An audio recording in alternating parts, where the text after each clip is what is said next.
Maka dari sinilah Allah Subhanahu wa ta'ala menjadikan keturunan baginda Nabi dari pihak putri, bukan dari anak lelakinya. Kullu bani anbiya, kasabda Nabi, kullu bani anbiya yantami ila abihi. Semua keturunan para anbiya diambil dari anak lelakinya, illa ibnati, terkecuali aku dan putriku Fatimah wa Ali. Dari situlah keturunan yang disebut ahli baitin Nabi sallallahu alaihi wasallam. Ketika orang-orang yang fanatik terhadap putranya karena melihat Rasulullah selalu anak putranya meninggal kecil, kalau mengajak Rasulullah abtar, maka yang jawab siapa? Allah Ta'ala langsung, inna a'tainakal kautsar fasalli li rabbika wanhar inna syani'aka huwal abtar. Langsung Allah yang menjawab. Lah, itulah diantaranya. Ma'asyiral muslimina rahimakumullah. Kita bayangkan bagaimana perjuangan pada waktu itu Rasulullah. Saya ambil satu contoh saja. Sebelum bi'tsah umur beliau masih sekitar 35 tahun, wakila masih belum ada. Kelompok jahiliyah pada waktu itu yang mengaku gobailnya paling top, ini paling top, ini paling top, tapi tidak bisa mempersatukan, malah tambah perpecahan. Mau memasukkan Hajar Aswad saja hampir saja pertumpahan darah. Akhirnya sepakat mufakat, barang siapa yang masuk ke Masjidil Haram ini, Mekah ini maksudnya, pemuda yang jujur, amin, namanya gelarnya Al-Amin, seorang yang dipercaya atau jujur, itulah yang berhak memasukkan Hajar Aswad. Ternyata pagi hari yang datang awal masuk ke Makkah baginda Nabi SAW.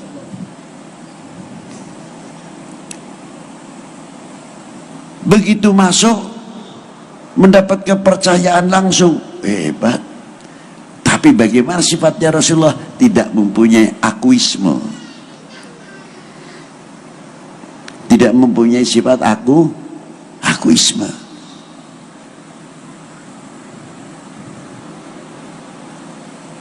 Langsung Rasulullah menggelar sorbannya, pimpinan sini, pimpinan A, pimpinan B, kumpulkan jadi satu, diangkat bareng-bareng Hajar Aswad, ditaruh di tengah, betul-betul menjadi berkat umat, menjadi berkat bangsa. Baru diangkat bareng, baru dimasukkan oleh baginda Nabi SAW. Pertanyaannya sekarang, Al-Amin, Al-Amin yang bisa menjadi berkat umat, berkat bangsa, ini kemana? Ini menjadi pertanyaan. Apakah kita rela melihat negara diacak-acak umpamanya? Akan timbul satu pecah belah, NKRI digoyang, NKRI digoyang, tinggal menanti Indonesia dibagi berapa. Apa bapak-bapak ini, kita ini ridho kalau Indonesia dipecah belah? Jawab yang keras. Perlu kenyataan. Nah inilah, kalau kita sudah kematian, kepaten obor, itu mau ngomong apa? Ma'asyiral muslimin rahimakumullah. Ayo kita kembali bagaimana Rasulullah SAW menjadi pengayom umat ini luar biasa. Dan ditiru kelakuan yang hebat ini oleh cucunya, Sayyidina Imam Ja'farus Shadiq bin Sayyidina Imam Ahmad Rahmatillah Sudan Ampel bin Ibrahim Asmarokondi bin Jamaluddin Husain bin Ahmad Shah Jalal bin Amir Abdul Malik bin Alwi Ammal Faqih bin Ahmad Shah Jalal bin Abdullah Udmat Khan bin Amir Abdul Malik bin Alwi Ammal Faqih bin Muhammad Saib Marbat bin Ali Khalid Qasam bin Alwi bin Muhammad bin Alwi bin Ubaidillah bin Ahmad al-Muhajir bin Isa An-Naqib bin Muhammad An-Naqib bin Ali Al-Uraidi bin Ja'far As-Sadiq bin Muhammad Al-Baqir bin Ali Zainal Abidin bin Husain Sibti bin Ali bin Abi Talib wa bin Fatimah Zahra Al-Batul binti Rasulullah sallallahu alaihi wasallam Rasul. Terkenal dengan Kanjeng Sunan Kudus. Ketika beliau masuk ke daerah Kudus pada waktu itu, agamanya berbeda, mayoritas berbeda, dan di situ ada faham satu hayawan yang dikaramatkan, mendapat keistimewaan. Pada waktu Sunan Kudus, waktu bulan Idul Adha, biasanya mengajak umat Islam yang mampu untuk berkurban, yang sapi-sapi, kerbau-kerbau, yang ayam-ayam, yang kambing-kambing, yang ayam-ayam ikut sunnah. Bukan ayam artinya untuk kurban, mengalirkan darah ikut sunnah. Hati-hati, jangan salah paham di sini. Bagaimana ini kalau sapi yang jadi masalah dipotong, pasti akan menimbul perpecahan, karena sapi ini diistimewakan. Hebatnya Kanjeng Sunan Kudus memberikan pengarahan. Sampai sekarang orang Kudus, maaf saja, potong sapi di kota nggak berani. Pasti nyembelih sapinya itu di Rembang. Nggak berani di Kudus. Boleh tanya sama orang Kudusnya. Itu sampai sekarang. Nah, Pangeran Poncowati yang lain agama pada waktu itu,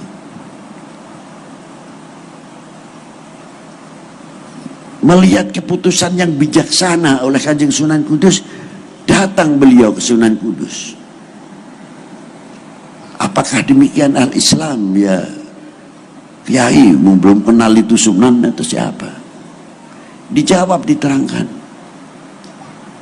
Akhirnya menjadi muridnya dan Islam, dan kerajaan itu diberikan langsung pindah ke Kanjeng Sunan Kudus.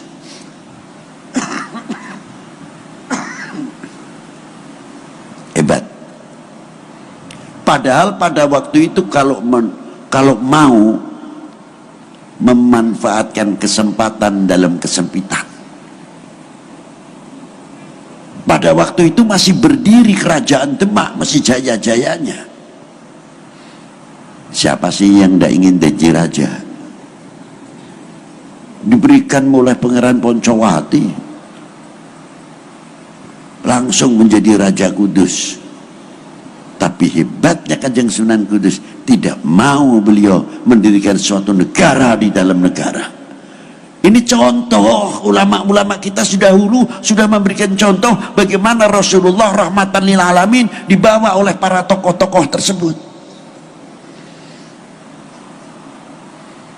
Itu hebatnya.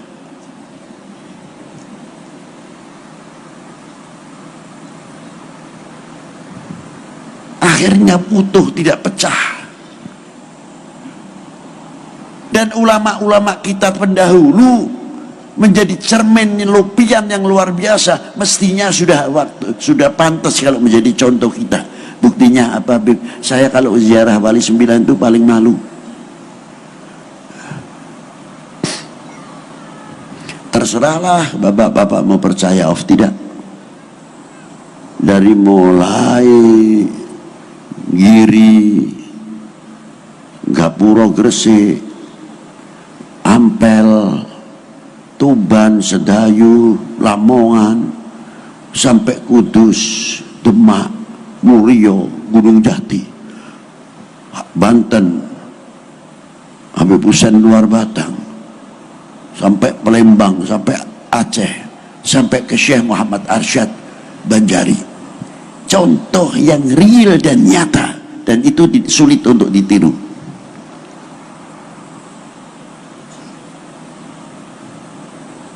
semuanya masih sudah meninggal sekian ratus tahun, tapi masih mampu mengajak orang berzikir, mengajak beristighfar, mengajak orang bertauhid. Tidak ada yang datang ke Wali Sembilan lalu di pintu makam padang bulan padange koyorino, ada enggak?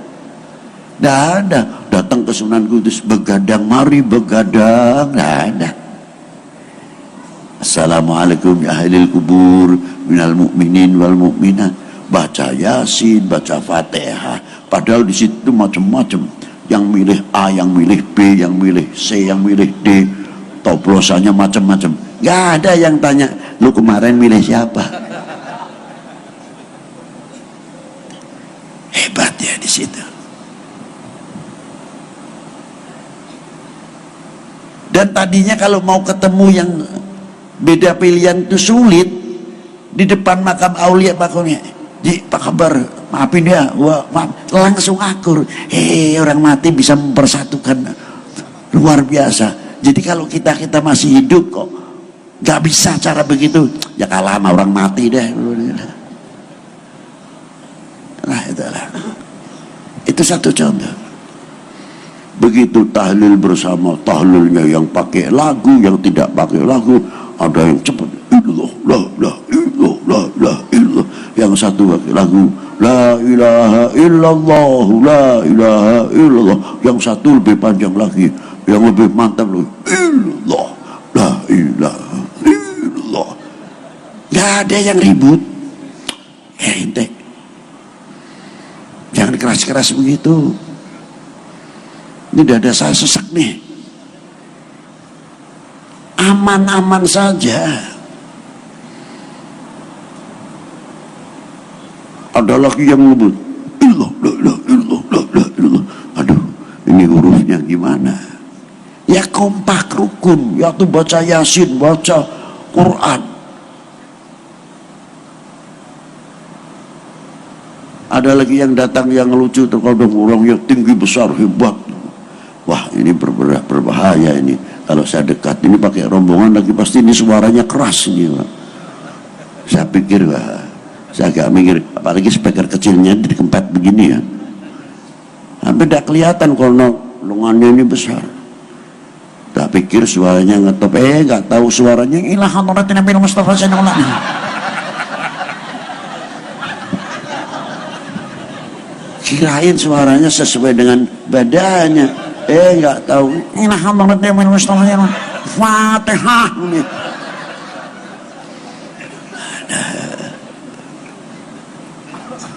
Pengalaman, Pak.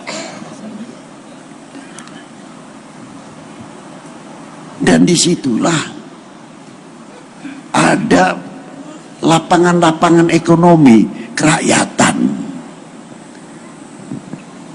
Jadi satu sisi masih mengajak bertauhid, bersolawat, bisa membuat ekonomi kerakyatan, menjadi pemersatu umat.